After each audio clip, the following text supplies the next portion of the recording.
Hey, this is Rob Lundberg here. Welcome to a special edition of Uncontaminated Sound. If you've been listening and viewing the series from the start, the whole concept of this little series was to engage in unedited, open forum discussions with contemporary artisans, educators, musicians, writers, creatives in all fields and mediums of interest. It is my belief that freedom of speech is an underlying human right, and on this series I encourage a diverse range of views and perspectives, without judgment or agenda. So, Conversation 58. It was early March I found myself documenting the Ukraine protest in Times Square, since I could not stand idly by during such historic events. On my way out of the crowd, I so happened to meet Akmaral Mussayeva, communications manager for the organization FreeKazakhs.org. I took a few snaps. Akmaral then informed me of the mission of her organization and what human rights violations were occurring in the nation that bordered both Russia and China, in which the West spoke little of, Kazakhstan. What I present here is a follow-up conversation with Akmaral and the founder of FreeKazakhs.org, Stanbeck, recorded on location in Manhattan. This is my attempt to gain a greater understanding on a region misunderstood and rarely spoken about. So please enjoy Rob Lundberg. And of course, the title music was created by Walter ETC and video produced by Kevin Gilmore. Thank you. Okay. Looks good. Yeah, you sit, I'm going to tell you. Are we visible? Invisible? Oh, you're a bit far, honey. You need to get closer to Robert. Really? Yeah. Is it better? Not too close. Too close. Yes. It looks like on the video. Yeah, I guess, yeah. No. Do it back. Yeah, do it back. So it means closer. Even closer. I guess, yeah, because if it's like like this. Alright. Well, cool. Well, we are recording, but not in front of live audience. So, I guess logical start would be introduce yourselves. Yeah. I think let's start from Akmaral. Yeah, title just got it. Okay. We're giving to each other. Because you're founder, that's okay. why, yeah. So, my name is, I think I need to look to the camera, right? It's better. Oh, just I guess. I guess. Oh, yes, I guess. Yeah. So, my name is Stanbeck. I'm originally from Kazakhstan. I've been living in US in the past 7 years.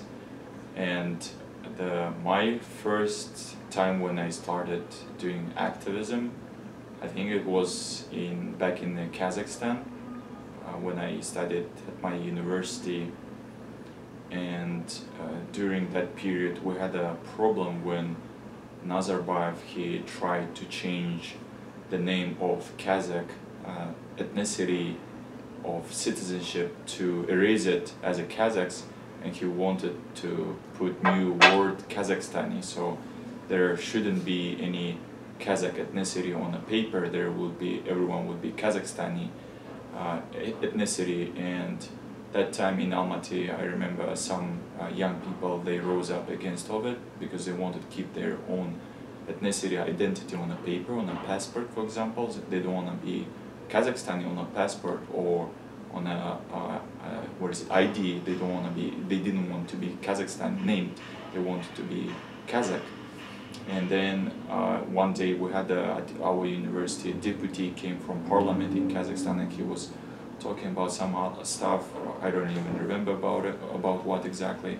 And then in the end he asked a question from the audience, do you have any questions? So I asked him the question why Nazarbayev, dictator Nazarbayev, he wants to change our law, and he wants to erase the word Kazakh ethnicity, nation from our documents, and he wanted to change it to Kazakhstani, which the term I didn't agree personally, and many other young Kazakhs. And then the deputy, he couldn't properly answer the question, but then after that meeting I was caught by our DIF, I think, faculty management and they told me if I will ask any more this kind of question, I will be in a what is it, risk of death. So they told me that that was my first experience. The other my experience was in 2010. I remember when dictator Nazarbayev, he fired about 250 judges from the court association in Kazakhstan, and I studied at that time. I studied as a law as a lawyer. So, and we had a big meeting. We had a chief of high court of Kazakhstan. He came to our university, and we had like about 3,000 students. And in the end, I tried to ask him question. And then the thing is, in our university, there are only special chosen students had to have the opportunity to ask questions. So they give them like advanced written questions to that chosen picked students, activists of the university, and they didn't allow other students who is not from that chosen by the university management ask the question. I was keep pushing, and in the end they allowed me to ask questions. So I asked him question, why, I didn't say word dictator, but now we call him dictator Nazarbayev. So why he illegally fired 250 judges from our court, because, and it's illegal according to our law, because Nazarbayev, he represents he's as a president. He's not, he doesn't have power by constitution to fire the judges, because it belongs to judicially system, which should be independent by its terms from the president. But even though he did it, so I asked that question from the chief of high court of Kazakhstan, and then after when all this meeting ended up, I was called by the the highest person in a university, and they called my mother. They threatened me. They told me that I will be fired from university. So that was my experience. Also in 2012, I participated first time in my life at oppositional protest in Kazakhstan. It was in Almaty, and we were protesting regarding December 16-17 January massacre, which happened in 2011, when a lot of people, they were protesting in Kazakhstan, in Zhanaozen town, and they were demanding for better wages, better working conditions, and they've been protesting peacefully for over 3 months. And then the regime used the provocators, and then they started shooting people who were on that day. And the people who killed, and their parents came to that protest in Almaty, and I was first time participating there.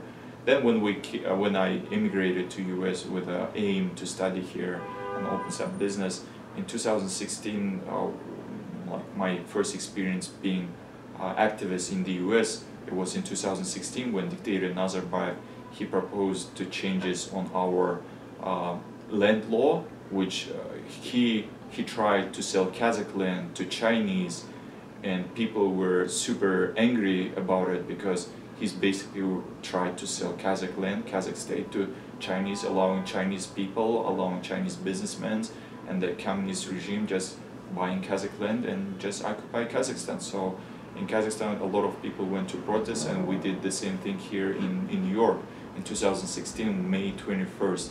So, and then 2018, we started doing our protests and activism on regularly based.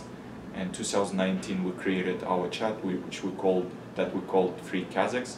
So the idea was to make Kazakhstan free from dictatorial regime, free from corruption, free from all this authoritarian regime, and make Kazakhstan really independent. Its sovereignty and independence, it was a core against Russian regime and Chinese regime, and also against the Kazakh regime, which still ruling Kazakhstan. So that was the idea, and the idea was that only young new generation could change the regime and the mentality of the Kazakh establishment, and this is how we could make Kazakhstan really prosper and democratic. So that was our idea, and we're still trying to do this. Thank you. Well, let me ask you, what was your, I guess, what would be your methods to really create a truly independent and democratic Kazakhstan? Because during my research, it seems like it really is just controlled by the president. Everything, all aspects of even local government, it goes through the executive branch. How do you change that type of system and then Russia has a force of hand, with the basically buddy with the president, of course. So how do you change that power structure? Is it just through demonstrations? Are there different other methods you could disrupt that system somehow? Because as we've seen throughout the history of protest and demonstrations, a lot of times it doesn't work to destabilize a government per se. It gets the message out. It gets the word out throughout, but does it really affect change? That's more of like a open forum kind of question I would ask you. Sure. I guess what other means or methods would you use? Of course, you have the tool of protest, demonstrations, communications, but what other means, if you could talk about it, that you could think of to create a really democratic state in Kazakhstan? I guess because we've seen the power of social media, but I guess the people really need to unite as a whole and stand up against something like that. So I guess what are you attempting to kind of ignite that spark within the population of Kazakhstan, or? Yeah, we and many I would say the oppositional and just some activists, were trying first to enlighten people to show. So our people, we've been historically living under heavy Russian Empire regime, which been ruling us since 1731, and then when Russian Empire collapsed in 1923, there occurred new regime, which called Russian Communist regime, Soviet Union. So, and then we had 70 years experience with a Soviet regime. So that it's about 270 years. It left big scar in our mentality, and sometimes we just call it slave mentality, when people just afraid to say, to do anything, any kind of activism, and also many people, they don't believe, they don't have hopes that change will come, that change on their hands. So I think we're just trying to start from super basic stuff. I know in the US people here's a freedom of speech, you can do demonstration any day, any time, no problem. But in Kazakhstan, in post-Soviet countries, it's different. We don't have even this basic things. So the main idea, I think, is just enlighten people that freedom of speech is not a crime. It's absolutely a normal thing, and the regime or government is actually, should be just like your worker, just like your employee, and you are, as a nation, as a people, you are actually employer, you are boss. So we're trying to change their mentality, which is the biggest thing, I think, in my opinion. So when they will start thinking that they are really masters of their own country, not the regime, who can rule them, who can steal, corrupt whole system, sell our sovereignty and independence. If people will understand that is not how it should be, then I think will be big changes come. And in fact, this January, many people, they rose up in Kazakhstan, and we've seen that a lot of military and a lot of policemen, they actually joined the peaceful protesters in Kazakhstan. People, and 17 cities, we actually already got the power to people's hand. The only left was our capital city, Astana, but then the dictator Tokayev, he called Russian troops. So because our troops wouldn't kill our own people, because they started joining. So it's only one city, capital left, and then he called Russian troops, and then they did the massacre, and this is how they stopped. So, and also they brainwash a lot of people through state media, so we have to we also have to combat with a state propagandistic media, which is really hard, because they put in millions of dollars on that. So we need to combat. So it's enlightening and also informational warfare. Yeah, yeah. It's a few things. Totally. So you kind of, you have to sow the seeds of change, populist change, you know, give the worker, you know, freedom to think for themselves and say, hey, you know, the government's not in charge, we're individuals, but as a whole, we're a nation. Sure. And you are paying taxes. Yes, exactly. So you have the power, yeah. right? Not the government. Sure. But also, can you introduce yourself? So we, and then we can get more into the open forum discussions, and also, yeah, we can just look here. I mean, like, we're not going live, like we're not, but whatever. I mean, hey, please. My name is Akmaral Mussayeva. I'm embarrassed to say that I've never been active in politics, never expressed my opinion because, I don't know, I grown up with the idea that governors, we can trust them because the educated people come to the power, because, I don't know, they study, politicians, they know how to manage the country because it's like too complicated, you need to be responsible of finance, security, and many social things. So I was like, oh my God, it's too complicated, I cannot deal with that, so I better trust to the people. And also we're grown up in a culture when we used to, to respect the elders, so it's like you need to respect. And if I, for example, when I was a child, if I speak up against someone adult, it's like normally the adults tell him, how dare you are, how dare you are to speak up because I'm older than you, I have more experience than you, so you better just listen and follow my advice. So I guess this is the mentality that we're growing up. One side is very nice because we are respectful, we treat nice our parents, our grandparents, etc. But at the same time, I'm putting down my own voice.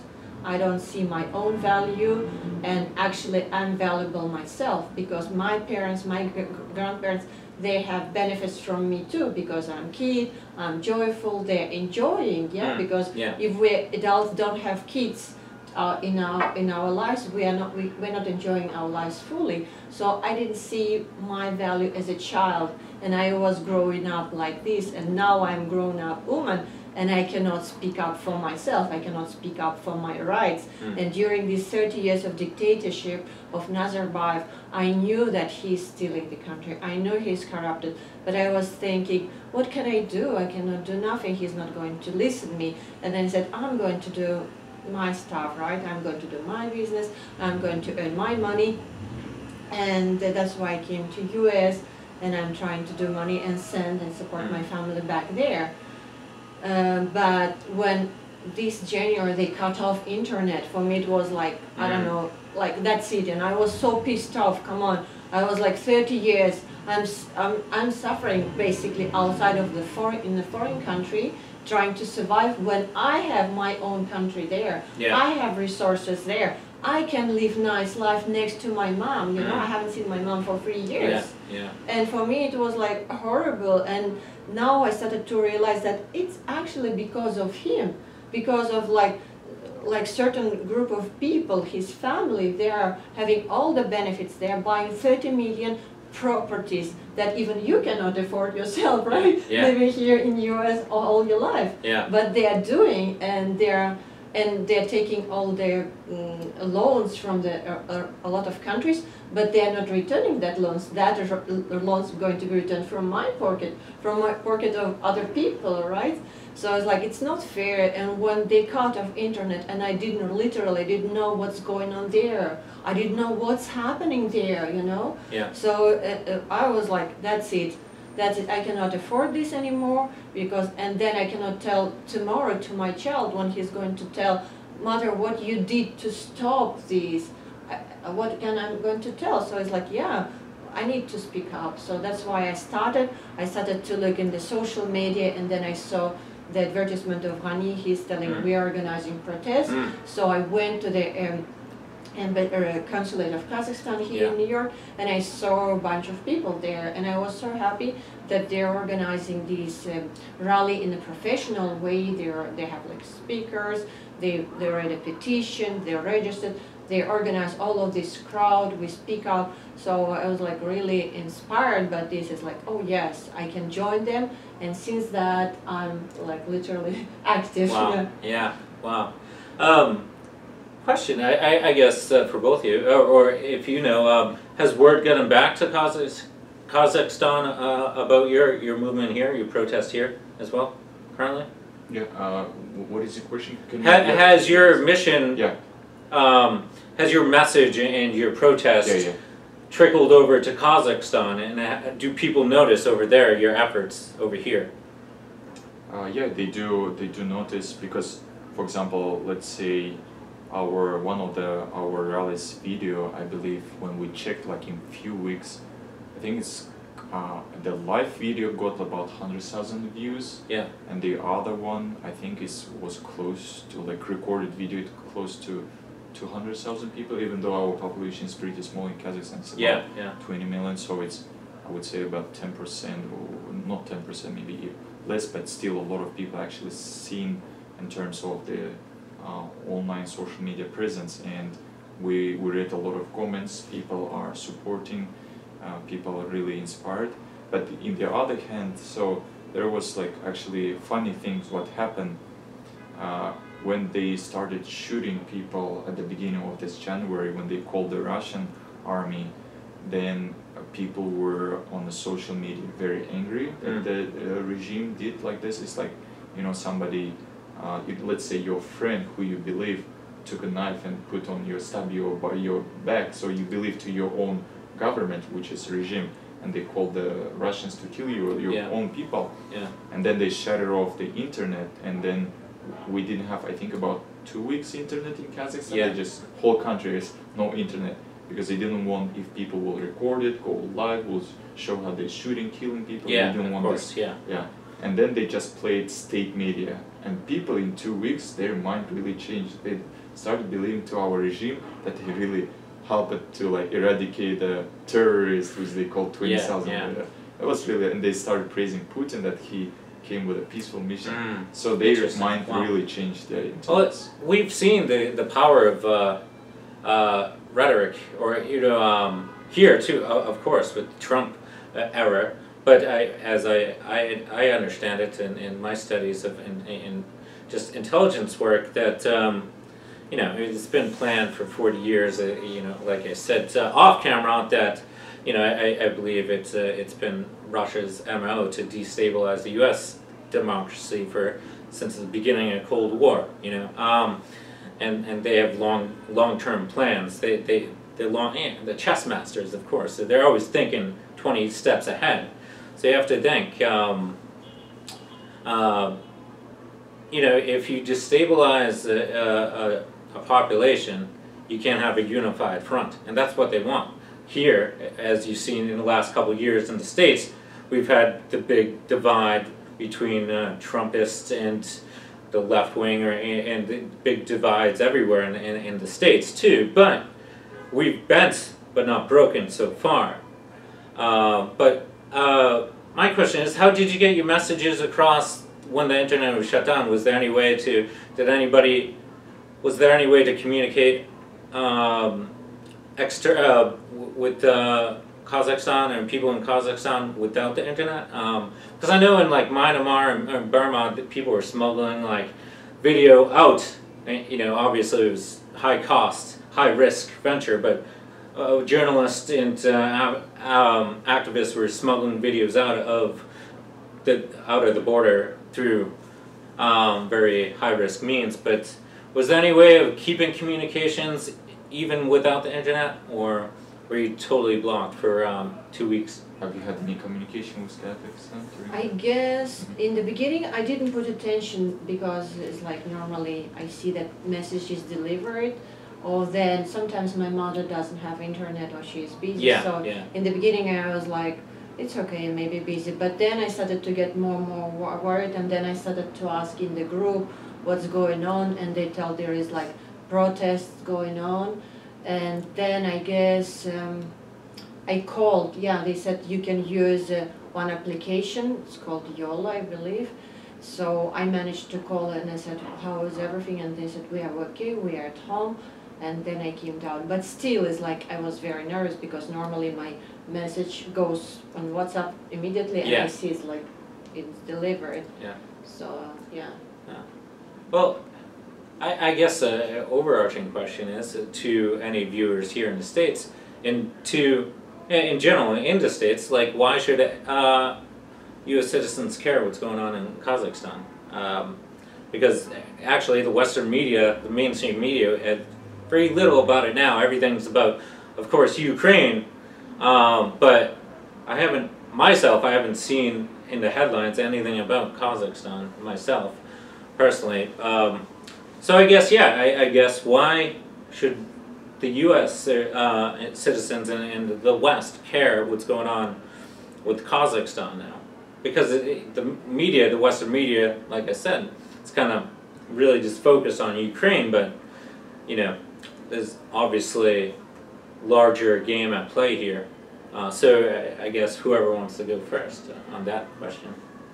I think that the first signals were 7 years ago, when they started in Ukraine to test out. You know, they're not starting it from like big games; they're starting like little games, and we already eaten up that, right? We didn't notice that, and then that Ukrainians had started to have problems 7 years ago. And also I started to do research in Amazon, and I saw there are different books of Kasparov, of other journalists. They are telling you should stop Putin now because they had experienced him, they knew him, and they know what to expect from him. Yeah. But we didn't put attention to this kind of signs, and now I guess the whole world and Americans shouldn't just, you know, stay aside, because now it's getting like bigger and bigger. So if we are eating up now Ukraine, then next move is going to be even more dangerous. Yes. Even because if we cannot stop him now, then it's like he is king of the world. Yeah, basically.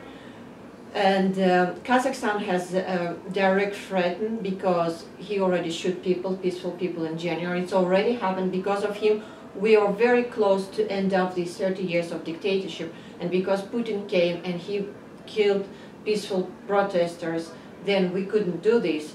And now when the whole US and UK or in Europe is doing sanctions to Putin, he had using Kazakhstan to escape from these sanctions, because a lot of people coming to Kazakhstan now because they want to be working there, they want to be living here, and there is no any strict procedures to obtain any passports or visas. They're just crossing border as they're like as their home. Yeah. Come on, Kazakhstan is a different country. We have our territory, but they're coming because unofficially Putin is the president of Kazakhstan now, because our current dictator Tokayev is so weak. So we basically calling him his, I don't know, wife of Putin. Yeah, wow. So I would say, first of all, we should look to the planet Earth and to all countries as a one big organism or one big body.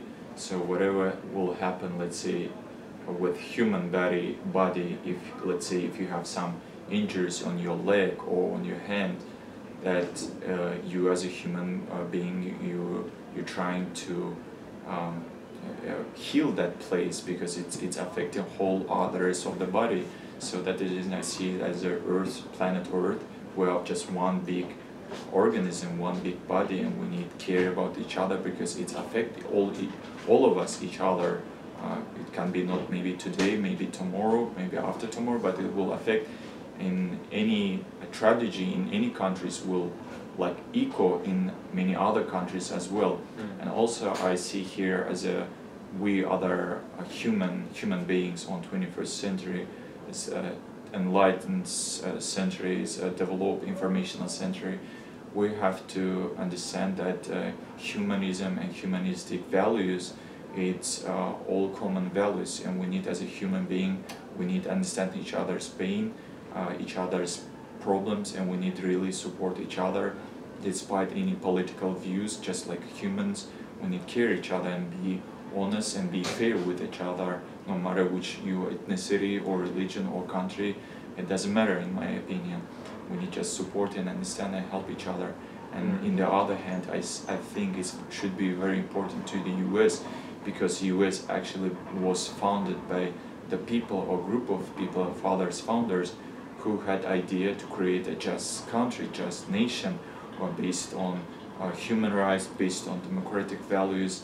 And this country, I believe, even though it's not perfect, it had a lot of problems and it still has a lot of problems, and it did some things which I personally maybe don't agree in historical way, but in overall I believe this country was founded by the good will and by the good values, and therefore in order to protect this democratic human rights values we need help other countries who is suffering under regimes and under other occupational and wars and other tragedy.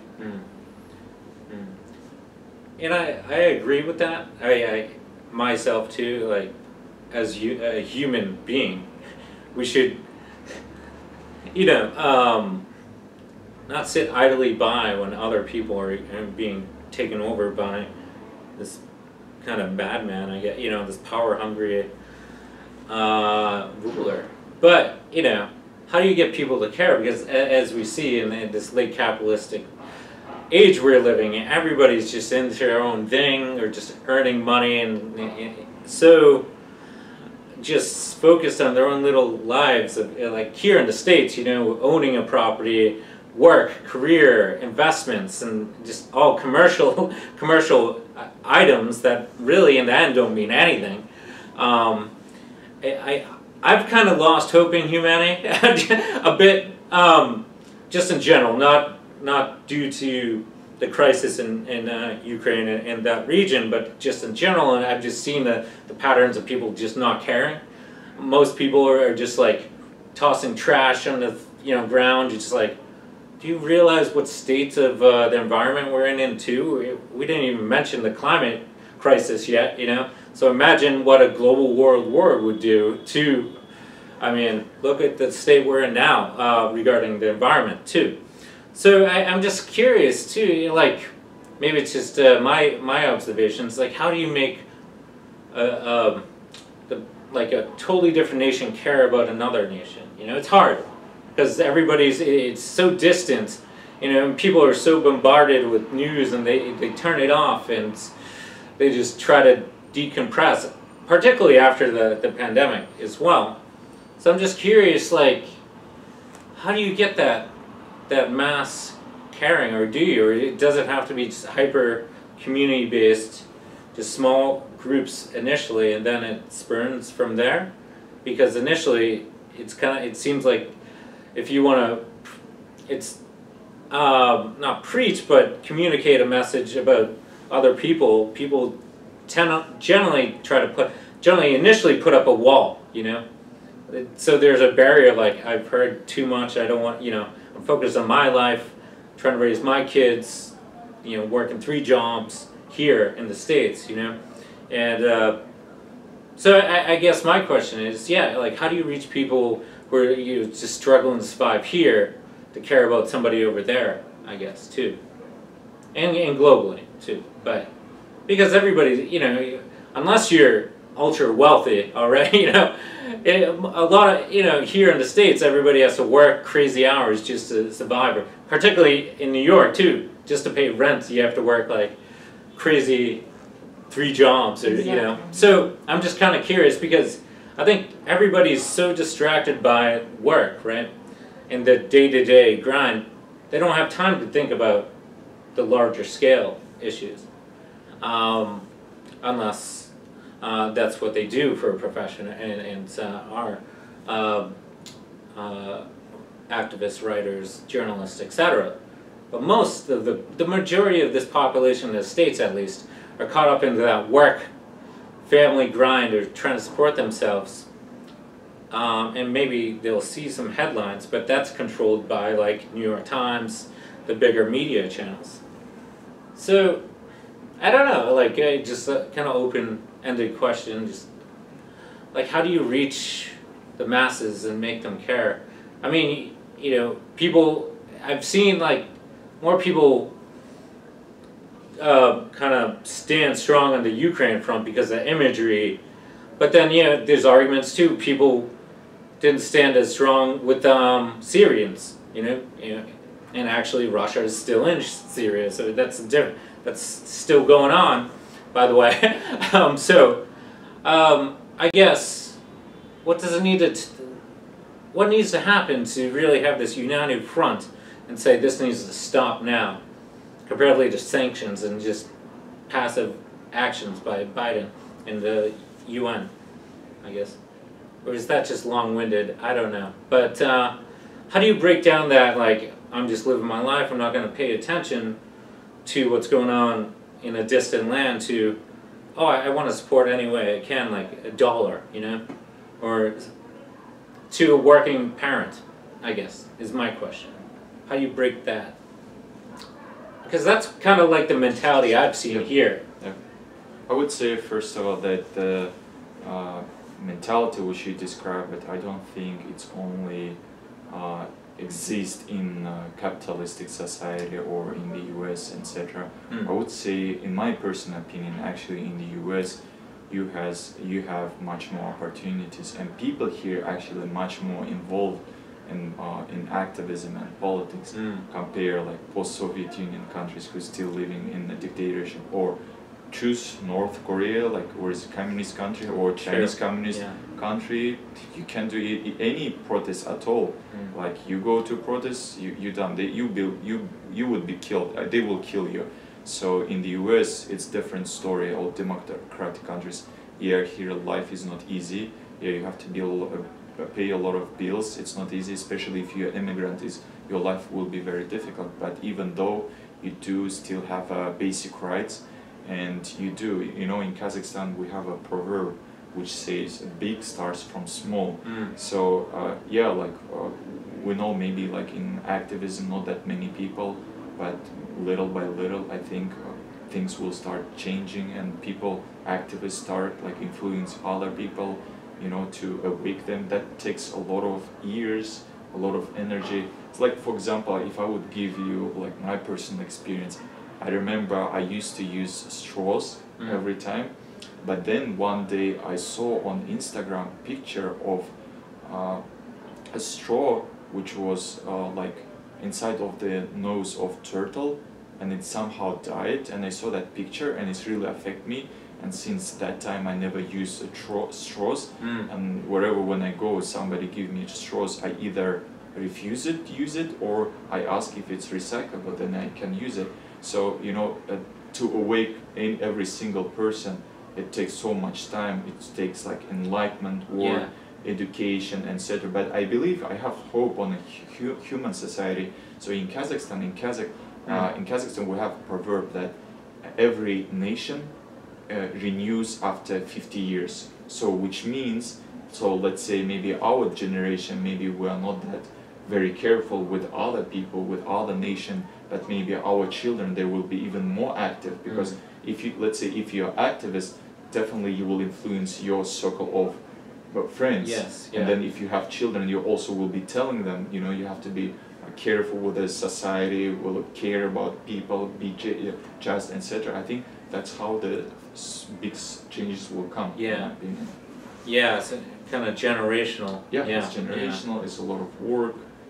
It's just a drastic mindset change from the old way of thinking, or just being subservient to this all-powerful government, to saying, we have a voice, we have the power, we're gonna, you know, restructure governments in the way we live and think about how to live, instead of being controlled by this almighty power. Just take, for example, US, like before 1970s, women in the US didn't have any rights to participate at marathons, for example, right? And first woman who did, I think it was in Boston Marathon, a lot of men, like, you know, they pushed her, they tried to beat her. If there wouldn't be her boyfriend who protect her, that probably will be end her life, that marathon. So after 1970s, women started having rights to participate in marathons in the US.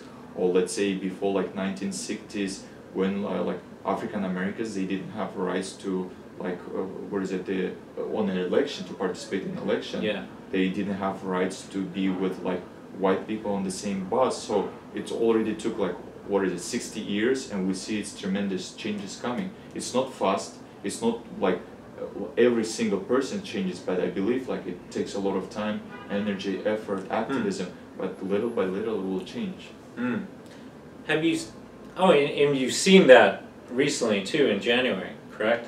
People standing up and protesting and even risking the brutality from, well, not even your actual government, from Russian troops too.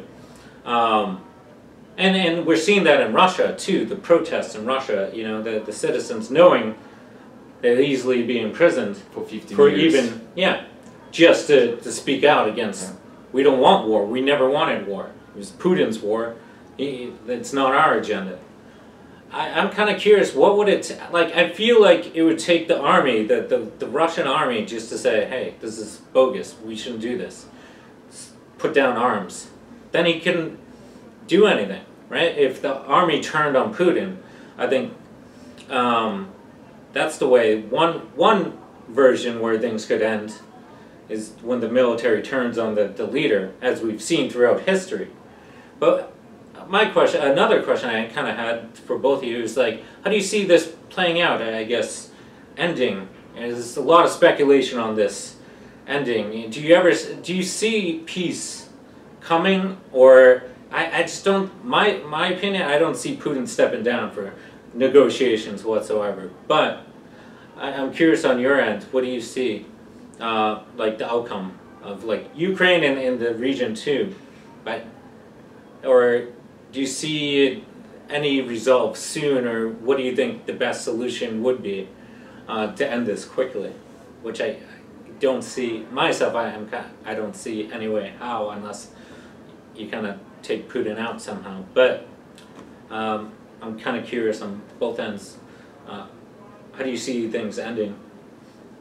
Do you see it ending soon, or is it going to be dragged out too? I think that the problem is that Putin, Nazarbayev, and Tokayev, they are from old generations. You know how many?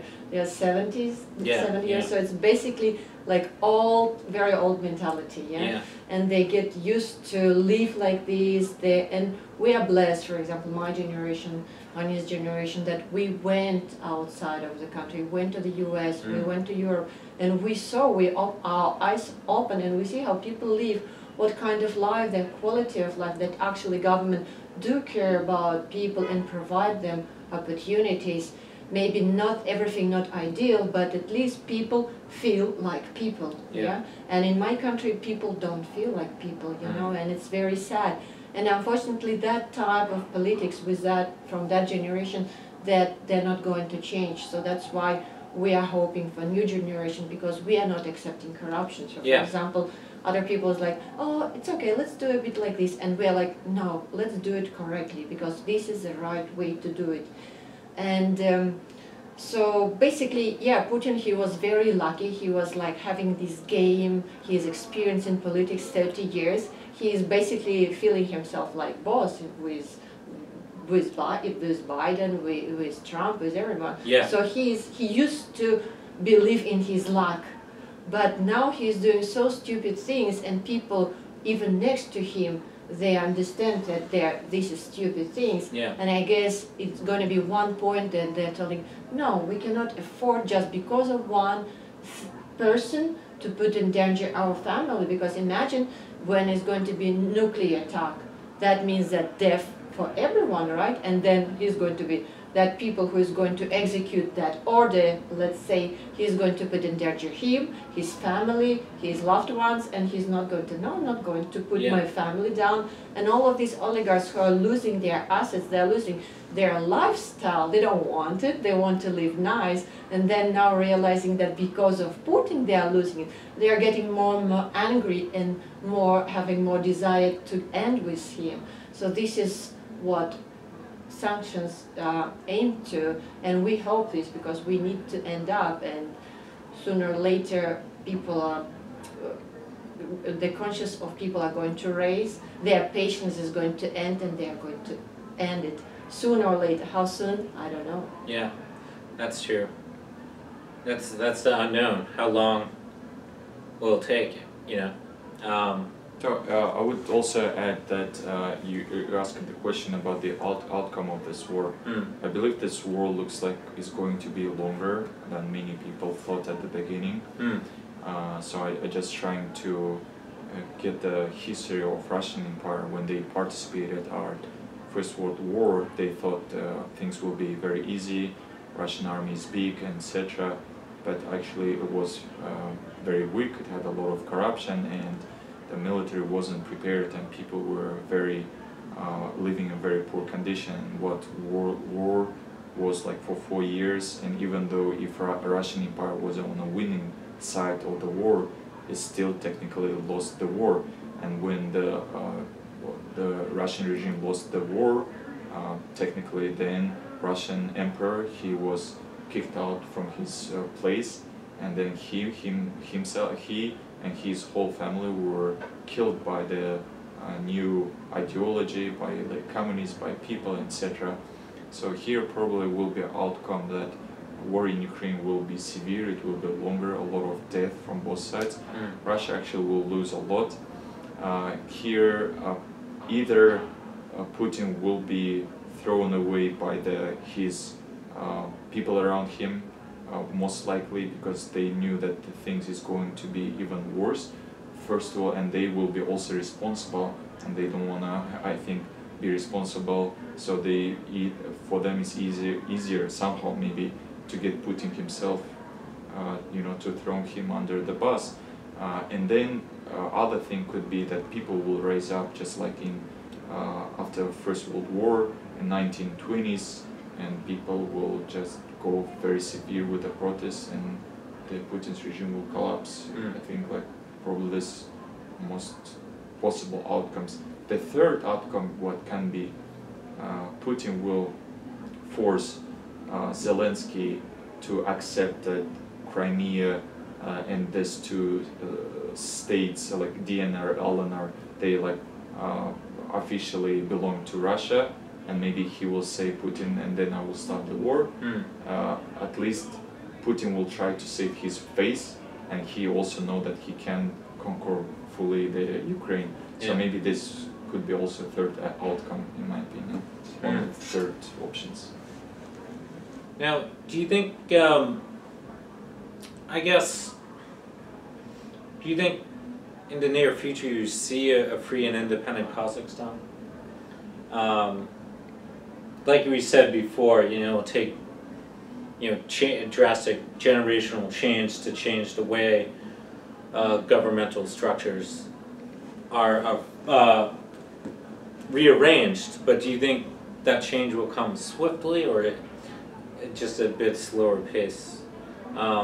And also, just conversely, is there support for Putin in your nation now? I know there's some ethnic Russians in the population too in Kazakhstan, but what do you know their opinion, or they're everybody just against his moves right now?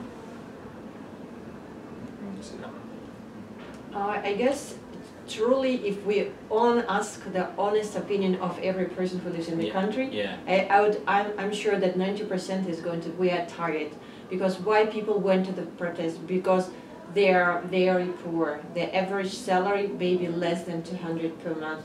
It's impossible to survive. They don't have food, so they don't have any future. So basically that's it. Even losing life is not that scary, because they're living like miserable like they are living. So basically you cannot like already telling the nice stories is not working anymore. I saw the live of Tokayev, speech of Tokayev to the nations, and at a lot of comments there he is asking where the 20,000 terrorists that you mentioned, why you put down, how you're going to deal with Nazarbayev, what you're doing this, and what kind of reforms. He said, we are going to rename that oblast, that area. So he's just coming, changes is like renaming different areas. Come on, this is not really a decision, and all the people understand that's it's not working. So I believe it's not going to work. The only other thing that they are putting down people, they are torturing them, they're detaining them, they're torturing them with hot iron. Yeah, you see, hot iron, hot water. I was about to ask about the protesters as well. They're peaceful protesters were being killed, even kids, just you know. So they're making these kind of brutal things just make fear in population. So it takes time. Well, people are going to get over it. Yeah. So I personally don't know, but I'm happy that people already awaken and people are not eating up the old stories. It's not going to work. Yeah. Anymore. But we've seen change too stem from social media.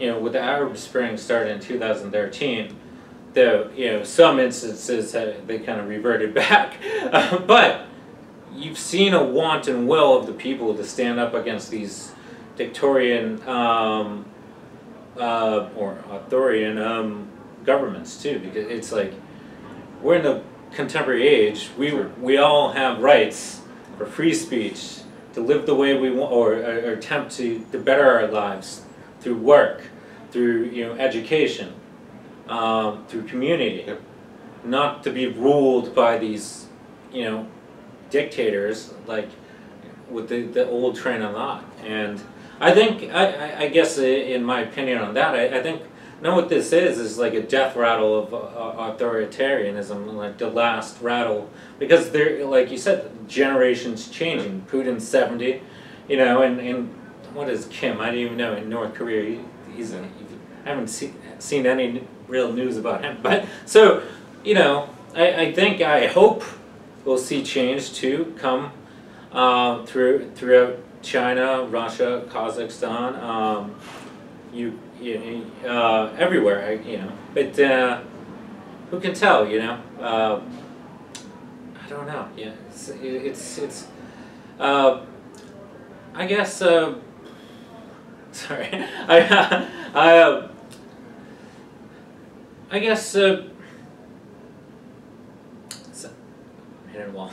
Yeah, I can just try to answer. Anything you want to add too? So you asked it about a few questions, like first of all, when changes will come in Kazakhstan, and will it be swift, smooth? So first, I would say real positive changes I don't see in Kazakhstan maybe next 5, maybe even 10 years. So who will not come very soon or soon.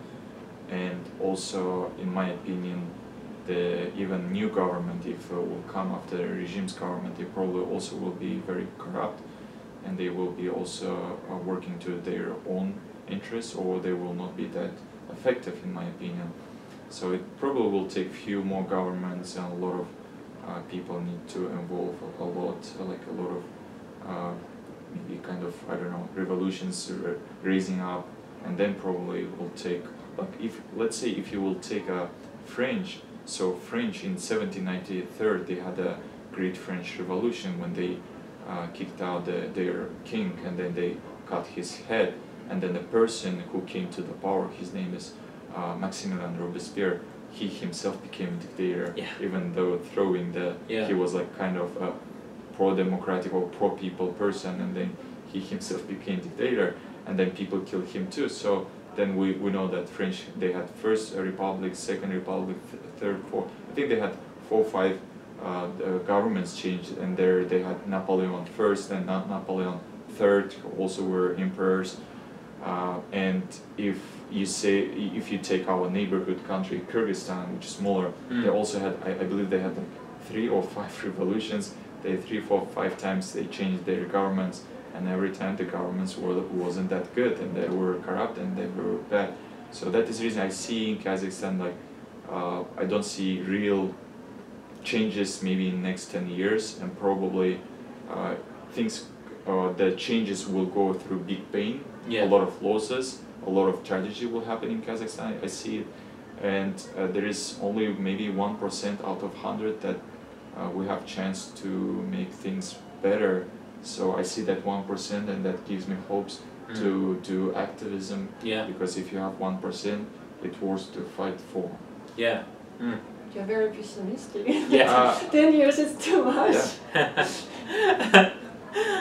Well, I guess just more of a happier question. What do you miss about Kazakhstan? Food, sights, smells, music. I would love to learn more about the culture because I mean, as the Western, or in the States, we're not bombarded by Kazakhstan information too often, unless we you search for it. So, kind of curious, what do you miss about your home nation?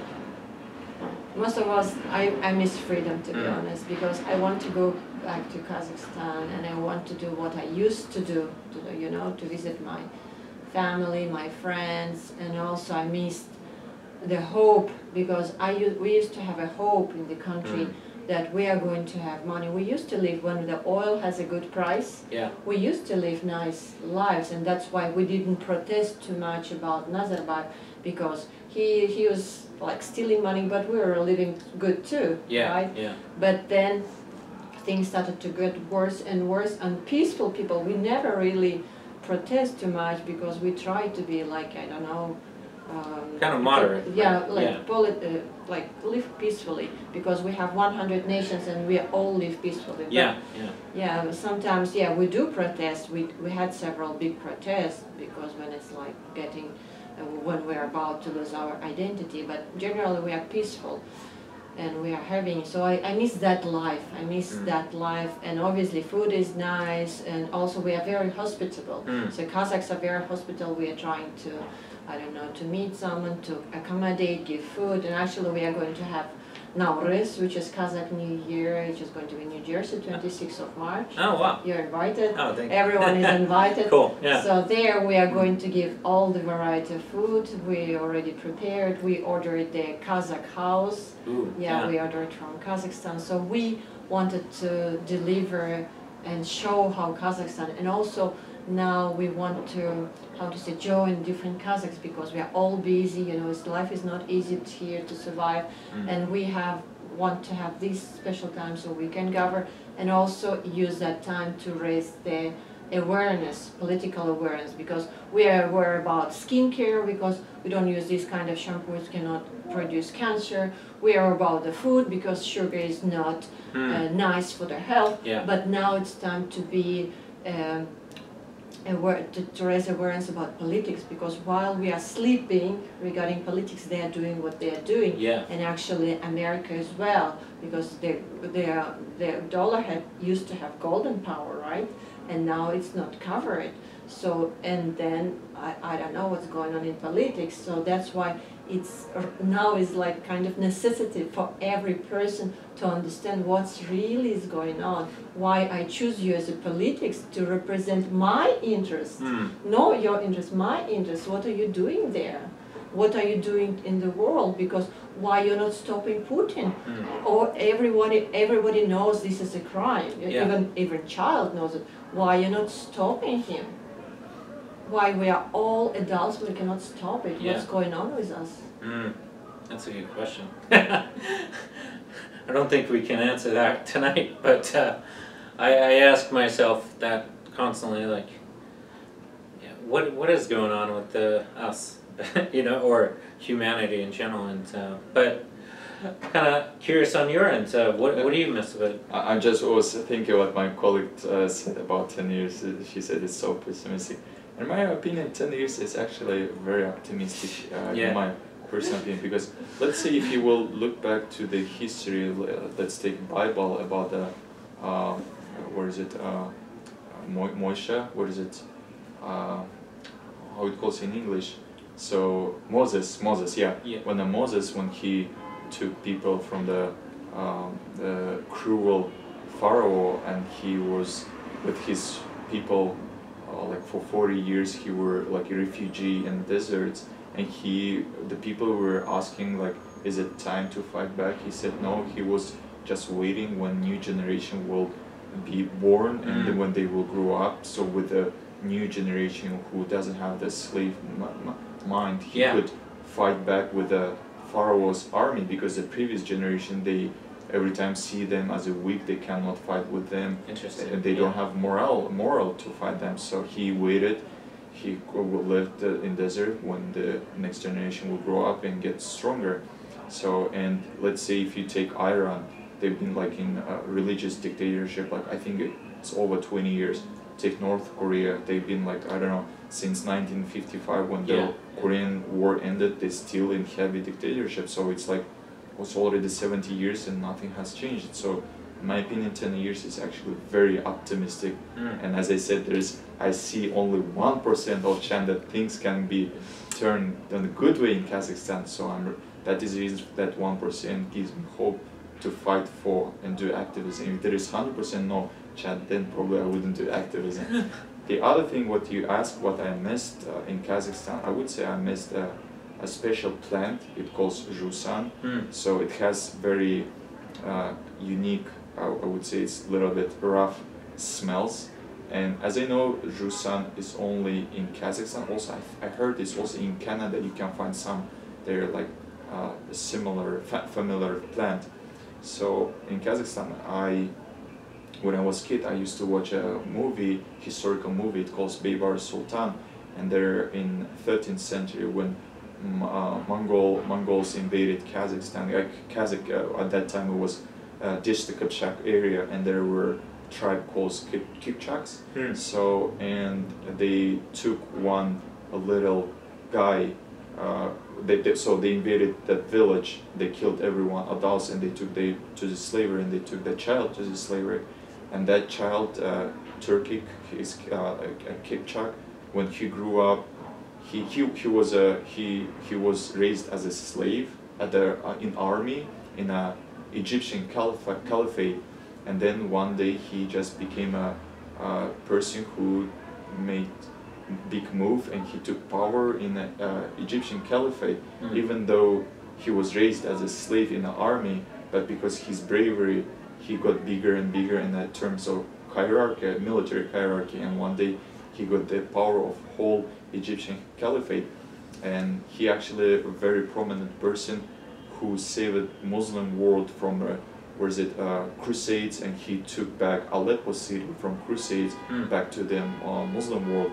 And when he got super old, so there is some say real story, some say it's myth, that he one day he smelled the smell of this plant, Zhusan, which related to the steppes of modern Kazakhstan, and he left his power to other people who was around him, and he himself just walked from Egypt to modern Kazakhstan, and he remembered the smell of that plant. So I remember also this smell of plant. When I was a kid, I used to go to a village and help to my relatives to raise cows, so we were doing it on an open steppe. So I remember every time the smells of this plant has unique smells. So that really attracts me. And then just laying down on the open area in Kazakhstan and knowing that this is your land, that your ancestor fought for this land, your people fought for this land. This is really yours. Yeah. You are not immigrant. You are not somewhere. This is your country and your people and your land. So I think that's things what really I missed, for the feeling that I own something which were inherited to me by thousand generations before me. That's the only thing I think I missed in Kazakhstan. See, we're as Americans, it's like we don't have that connection, because obviously, we haven't been around that long, and we took over other people's land.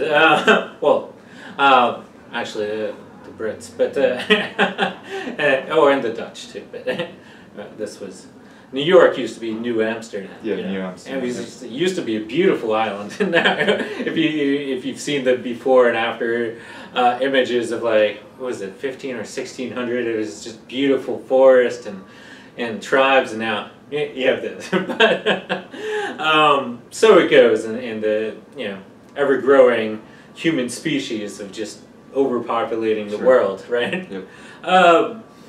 Is there anything we didn't cover, or you guys want to say about your organization, or where can people kind of actually look up the organization, find YouTube videos and information about that? How can they And also, how can they get involved? Like, even just like a monetary way, or just supporting through social media, etc.